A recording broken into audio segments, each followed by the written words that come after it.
Let's begin with an ancient observation from Heraclitus.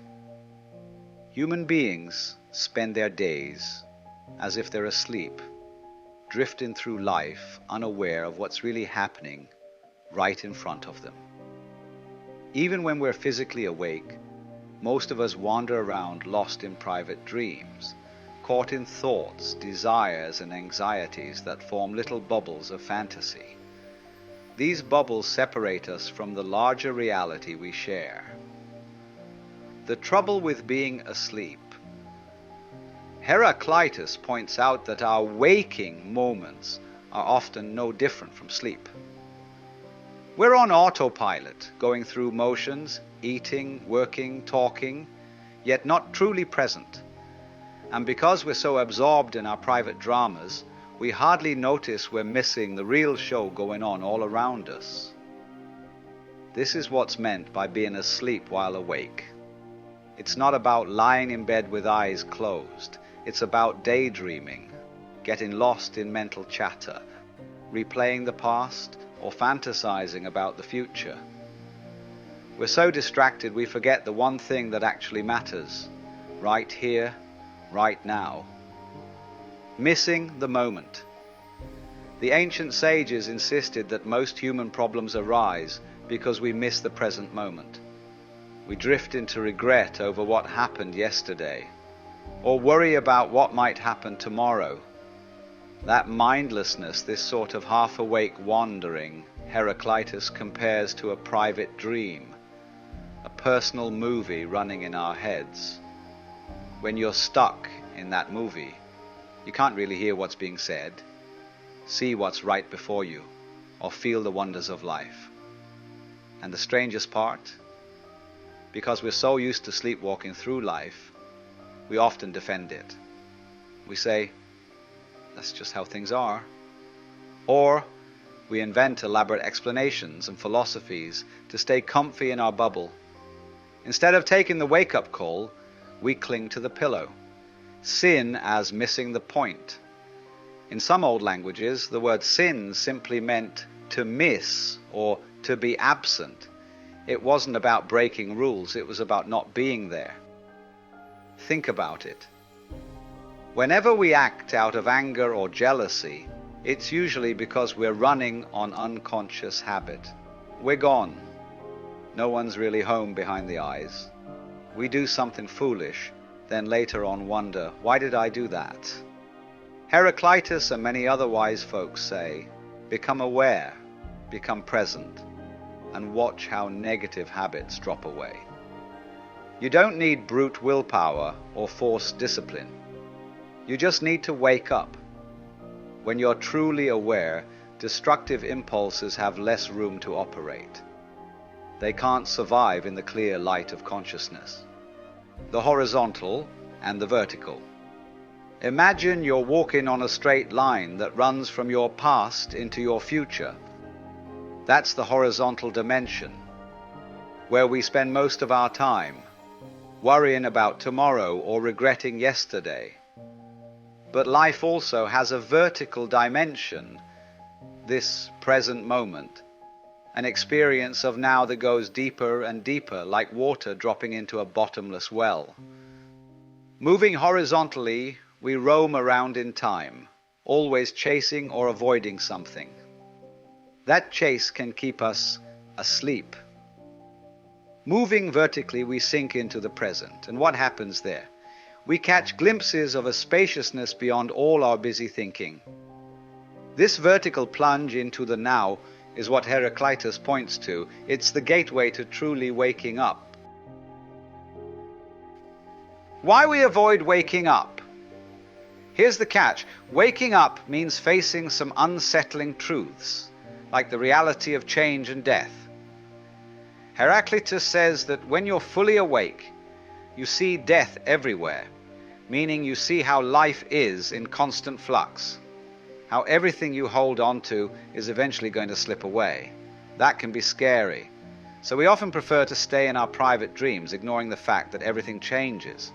Yet the paradox is that by running away from the truth of change, we forfeit the vibrancy of life. If you embrace impermanence, If you accept death as part of life, you actually become more alive, more open, more compassionate. Dream worlds. Colliding. When each of us lives in a private dream, wrapped in personal thoughts and fantasies, no wonder there's so much conflict. Partners and friends try to talk, but they're really in separate mental movies. One is thinking about money, the other about a new outfit. They use the same words but mean entirely different things. It's like two radios tuned to different stations, both blaring at once. This is what happens in the private worlds of sleep. Heraclitus says that those who are truly awake share a common reality. Truth isn't personal, it's universal, like the sky. We don't each get our own private sunrise. The sun, the sky, the earth, these belong to all of us. But private illusions, those we cook up in our own heads. Stepping out of the illusion.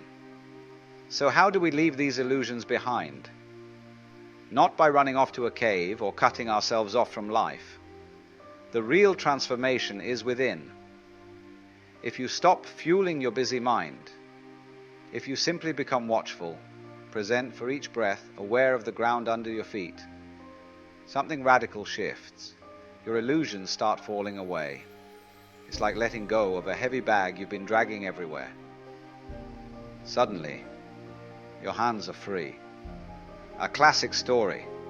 A thief once asked a wise teacher for guidance but warned, "I can't quit stealing.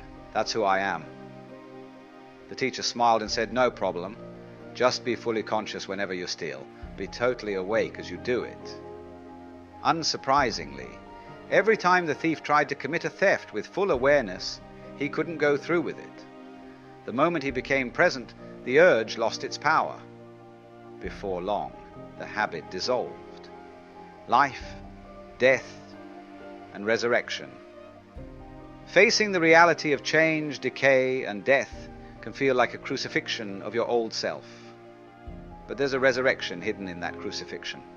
When you stop running from impermanence, you discover a deeper dimension to life. One that doesn't come or go.